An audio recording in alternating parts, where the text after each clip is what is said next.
क्या लिखा है? प्यारे बच्चों, आज हम कृषि भौतिकी में लेंसों से प्रतिबिंब बनाने के नियमों का अध्ययन करेंगे। तो चलिए देखते हैं कौन कौन नियम है। पहला नियम है कि प्रथम फोकस से आने वाली प्रकाश किरण लेंस में अपवर्तन के बाद मुख्य अक्ष के समांतर हो जाती है। ये हमारा मुख्य अक्ष है, ये रेखा खींची गई है और ये प्रकाश किरण यहाँ से आती है और इस लेंस पर अपवर्तन के बाद इस मुख्य अक्ष के समांतर हो जाती है। ये उत्तल दर्पण के उत्तल लेंस के लिए है। अवतल लेंस में देखिए, प्रथम फोकस से या प्रथम फोकस की ओर आने वाली प्रकाश किरण आते ही प्रतीत होती है, यह भी अपवर्तन के बाद मुख्य अक्ष के समांतर हो जाती है। ये पहला नियम है। दूसरा नियम है लेंस के प्रकाशिक केंद्र से होकर जाने वाली प्रकाश किरण। ये जो बिंदु है, ये है लेंस का प्रकाशिक केंद्र, इसे हम O से प्रदर्शित करते हैं। देखिए, ये जो प्रकाश किरण आ रही है, इसके प्रकाशिक केंद्र O से होकर जा रही है, ये सीधे चली जाएगी बिना अपने मार्ग से विचलित हुई।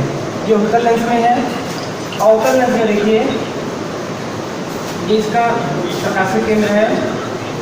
यहाँ पर भी जो किरण प्रकाशिक केंद्र से होकर जाएगी वह भी अपने मार्ग पर सीधे निकल जाती है। ये दूसरा नियम था। तीसरा नियम पर ध्यान दीजिए, मुख्य अक्ष के समांतर चलने वाली प्रकाश किरण। ये मुख्य अक्ष हमारा है, जो रेखा दिख रही है ऊपर है, ये जो चलने वाली प्रकाश किरण मुख्य अक्ष के समांतर चलने वाली प्रकाश किरण लेंस पर अपवर्तन के बाद द्वितीय फोकस से होकर जाती है उत्तल दर्पण के लिए और उत्तल लेंस के लिए।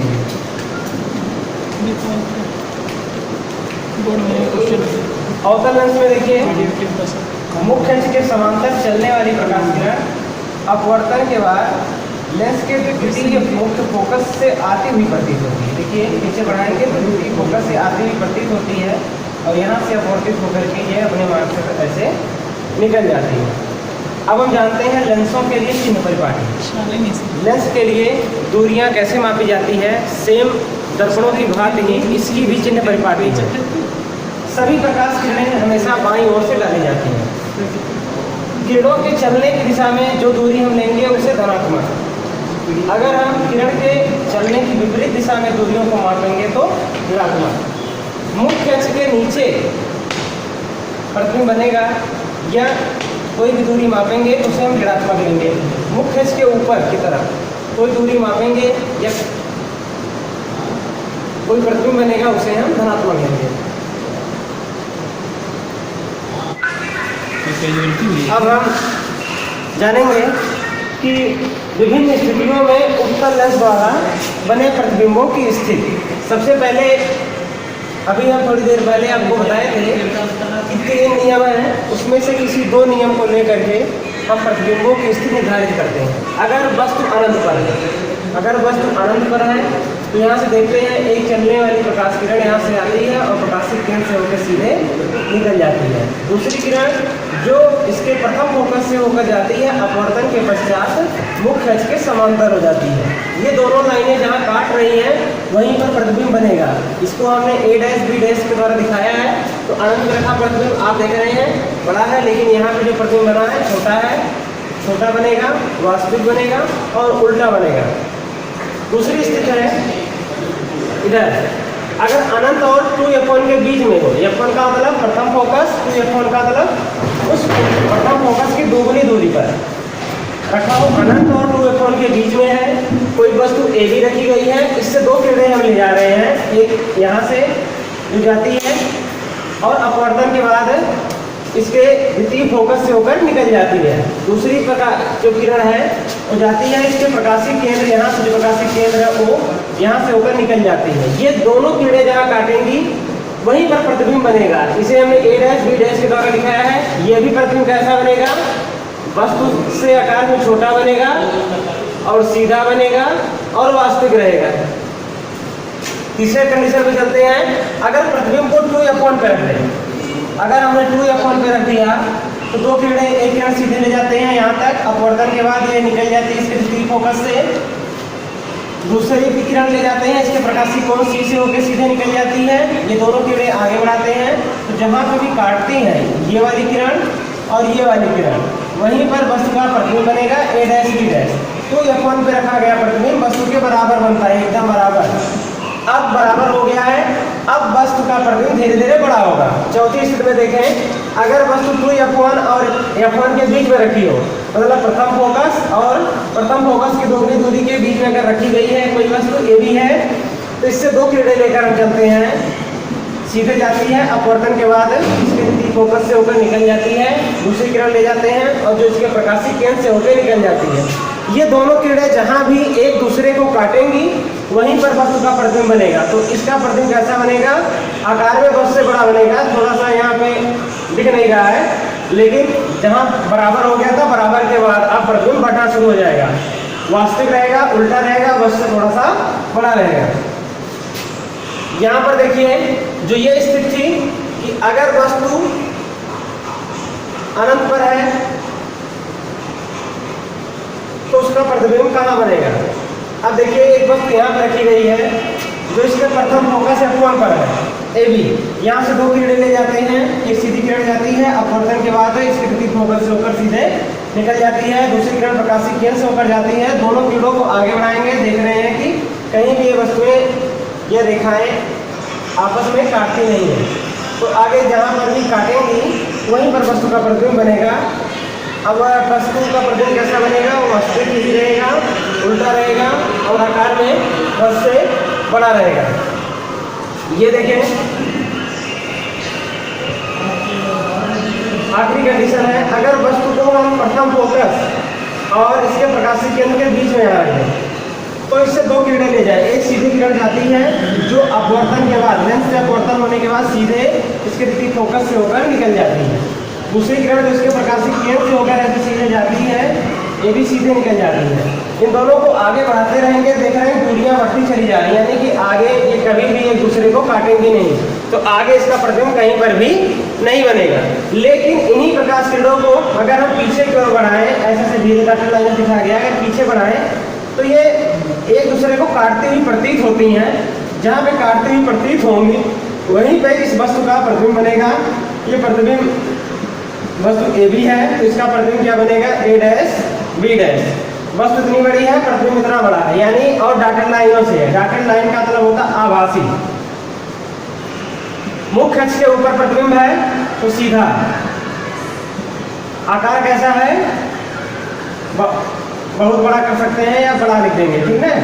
तो वस्तु से क्या होगा, बड़ा।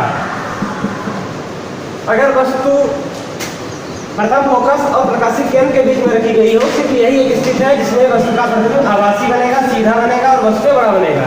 बाकी में क्या था कि हमेशा प्रतिबिंब वास्तविक बनता था और उल्टा बनता था, या तो वस्तु से छोटा बनता था या वस्तु से बड़ा बनता था। अब हम चलते हैं, सिर्फ और सिर्फ एक ही स्थिति है हमारे लिए, अवतल लेंस द्वारा विभिन्न स्थितियों में प्रतिबिंबों की बनने की स्थिति देख लें। अगर कोई वस्तु ए बी रखी गई है तो इससे एक प्रकाश किरण सीधे ले जाते हैं जो इस अवतल लेंस से टकराने के बाद सीधे ऐसे निकल जाती है, क्योंकि ये अब सारी है किरण फैल जाती है, आगे निकल गई। ये वाली किरण भी आगे ले जाएंगे, इसके प्रकाशीय केंद्र यहाँ से ओ से होकर निकल जाएगी सीधे। अब ये किरण और ये किरण, ये तो सीधे निकल गई, इसका कोई मतलब ही नहीं रह गया। इस किरण को अगर हम पीछे की तरफ धीरे धीरे बढ़ाएं तो देख रहे हैं एक बिंदु पर जहाँ ये काट गई, वहीं पे इस वस्तु का प्रतिबिंब बनेगा ए डैश बी डैश। सीधी बात जानिए कि मुख्य अक्ष के ऊपर, यही हमारा मुख्य अक्ष है, इस मुख्य अक्ष के ऊपर जो भी वस्तु का प्रतिबिंब बन रहा है इसको डॉटेड लाइनों से दिखाया गया था। डॉटेड लाइनों का मतलब है कि आभासी प्रतिबिंब है, मुख्य अक्ष के ऊपर है, सही जगह पे क्या है, सीधा है और आकार में वस्तु से छोटा है।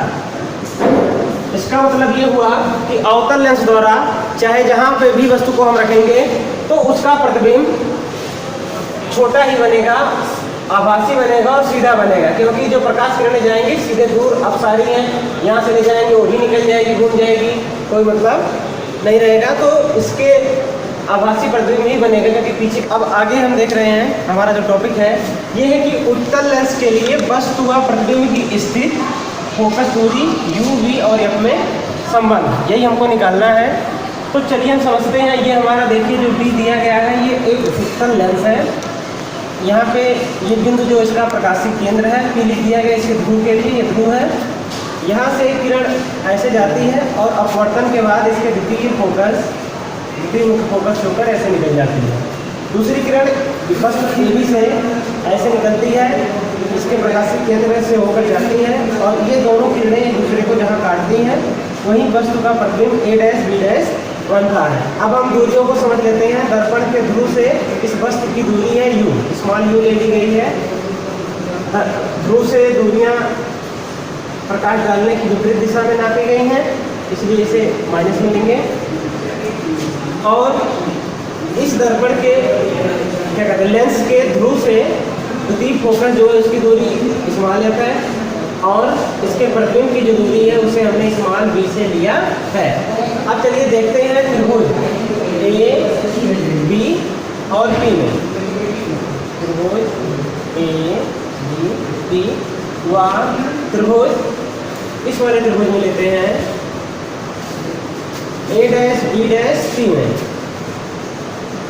A', B', P में ये दोनों समरूप त्रिभुज हैं। समरूप के नियम के अनुसार हो जाएगा AB बटा B' बराबर PB बटा PB'। अब हम त्रिभुज इस त्रिभुज को ले रहे हैं DPF2 व त्रिभुज A', B' F2। देखिए इन दोनों त्रिभुजों में DP F2 हो गया यहाँ से यहाँ तक ये वाला, और दूसरा है F2 A', B'। इसमें हम ले रहे हैं ये भी समरूप है, हो जाएगा DP बटे A', B' बराबर PF2 बटे BF2। अब हम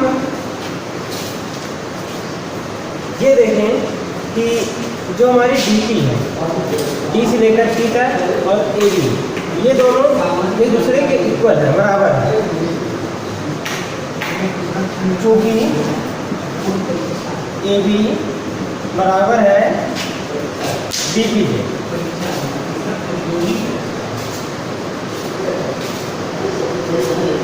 और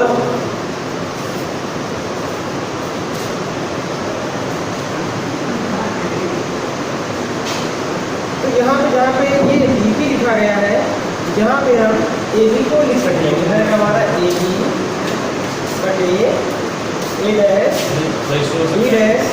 बराबर PF2 बटे BF2। अब देखिए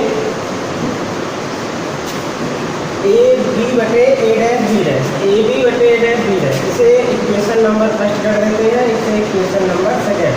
इसका मतलब ये इसके बराबर है और ये इसके बराबर है, यानी कि ये जो है इसके बराबर होगा। समीकरण 1 व समीकरण 2 को बराबर करने पर क्या प्राप्त होगा, ये देखिए PB बटे PB', PF2 बटे BF2, PF2 बटे BF2। अब देखिए PB, हमको PF2 की दूरी पता है, सबकी दूरी पता है। BF2 को दूरी पता करने के लिए हमको इसको इस रूप में लिखना पड़ेगा, PB बटे PB' बराबर PF2 बटे। अब देखिए BF2 दूरी पता करनी है तो हम क्या करेंगे, PB' में से PF2 को हटा देंगे। PB dash minus BF2। अब चलिए जो चिन्ह हमको दिए गए हैं उनको हम लिख लेते हैं। तो हमारा PB, जो PB है किसके बराबर है? PB बराबर वस्तु की दूरी। वस्तु की जो दूरी है किधर नापी गई है? प्रकाश डालने की दिशा के विपरीत, यहाँ से इधर नापी गई है। प्रकाश चला है इधर से इधर, तो ये दूरियां कैसी हो जाएगी? ऋणात्मक हो जाएगा, -Q। दूसरा है PB डैश। PB डैश देखिए, PB डैश ये प्रकाश के तरंग के चलने की दिशा के साथ नापी गई, धनात्मक हो जाएगी। प्रतिबिंब की दूरी माइनस नहीं है, +U हो जाएगा, +V। ये इधर नापी गई है तो +V, ये इधर नापी गई उल्टी दिशा में तो -V। अब देखिए हमको निकालना क्या है? ये भी दूरी हमको दी गई है PF2 की, PF2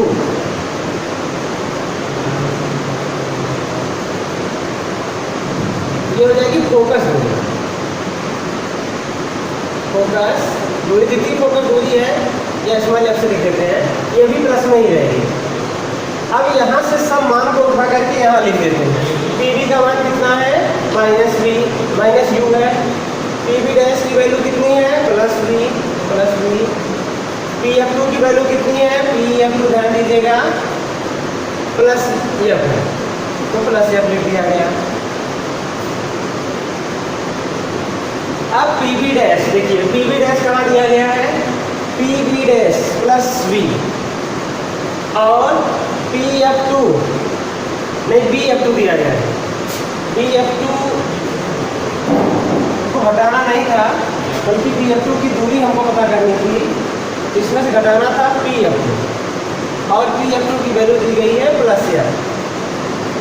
माइनस का चिन्ह है तो माइनस लगाएंगे और छोटे ब्रैकेट में आप +F को लिख देंगे। अब इसी को हमको हल करना है।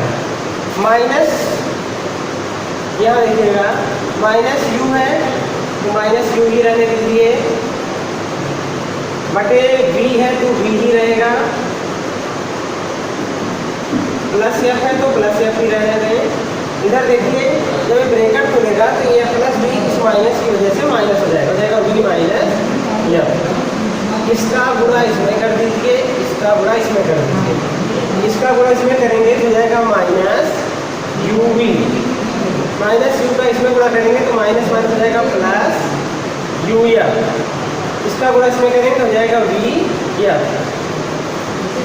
ये इधर बराबर के इस तरफ है, बाएं तरफ, तो माइनस में है, इसको बराबर के दाहिने तरफ ले जाएंगे तो हो जाएगा प्लस में हो जाएगा। और ये जो है बराबर के दाहिने तरफ है, प्लस में है, इसको इधर ले जाएंगे तो जाएगा माइनस में, हो जाएगा UF माइनस VF बराबर UV। इसे समीकरण नंबर 3 बना देते हैं और इस समीकरण में, समीकरण 3 में UVF का भाग करने पर भाग कर दीजिए तो UF बटे UVF माइनस VF है, भाग करेंगे UVF बराबर UV है तो भाग करेंगे UVF से। UV से UV कट जाएगा, F से F कट जाएगा, V से V कट जाएगा, F से F कट जाएगा, U से U कट जाएगा। बचा क्या रह गया? ऊपर 1 बचा है, नीचे भी 1 बटा माइनस 1 बटा बराबर 1 बटा यह जो निकल के आया है, यह उत्तल लेंस के लिए वस्तु व प्रतिबिंब की स्थिति तथा फोकस दूरी UV और F में संबंध है। ठीक इसी तरह से अवतल लेंस के लिए भी आप निकाल सकते हैं। अगर आप नहीं निकाल पाएंगे तो कमेंट करके बताइएगा, तो उसकी भी एक अलग से वीडियो मैं आपको बना कर दे दूँगा। अब हम आगे पढ़ते हैं रेखीय आवर्धन।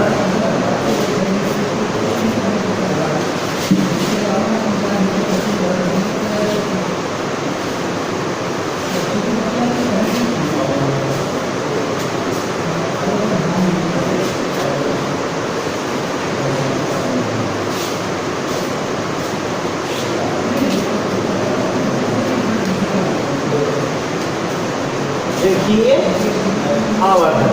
रेखीय आवर्धन किसे कहते हैं कि वस्तु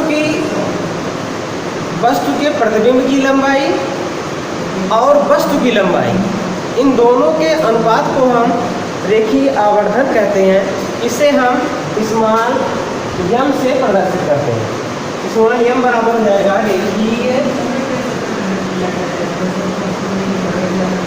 आवर्धन स्मॉल m बराबर प्रतिबिंब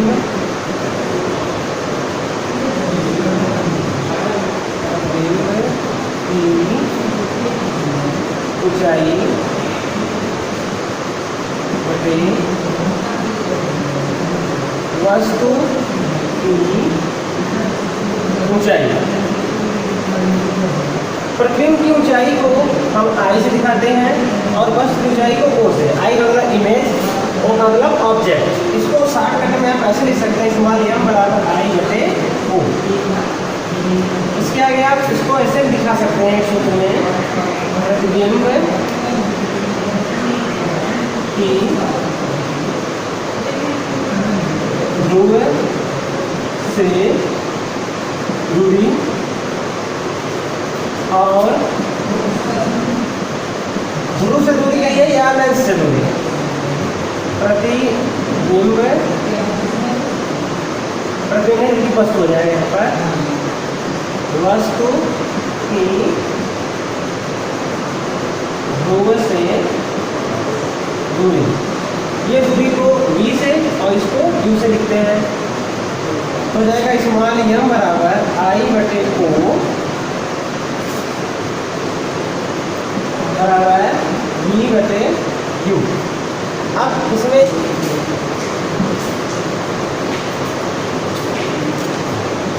ये हमारा हो जाएगा रेखीय आवर्धन का सूत्र। दोनों लेंसों के लिए यही प्रयोग सूत्र है। दूरियां जैसी रहेंगी आप उसको अपने चिन्ह के हिसाब से प्रयुक्त करेंगे। आगे है लेंस की क्षमता। लेंस की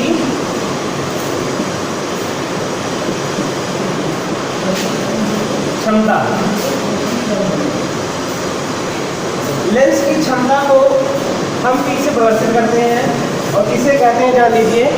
लेंस की फोकस दूरी के व्युत्क्रम को हम लेंस की क्षमता कहते हैं। कोई भी लेंस प्रकाश को जितना ही ज़्यादा घुमा सकता है, समझ लीजिए कि उस लेंस की क्षमता उतनी ही अधिक होती है। तो P बराबर हो जाएगा 1/या मीटर। P को हम लेंस की क्षमता कहते हैं। लेंस की क्षमता इसे कैपिटल P से दिखाते हैं। कैपिटल P बराबर क्या होता है 1/या, अगर मीटर में दिया गया है तो। अगर f का मान सेंटीमीटर में है तब क्या हो जाएगा P बराबर 100/f। यहाँ लिखेंगे सेंटीमीटर। इसको का प्रयोग करिए, चाहे P बराबर 1/f का प्रयोग करिए। इसी से हम लेंस की क्षमता को निकालेंगे। ये कब प्रयुक्त होगा जब मीटर में दिया होगा, ये कब प्रयुक्त होगा जब सेंटीमीटर में दिया होगा।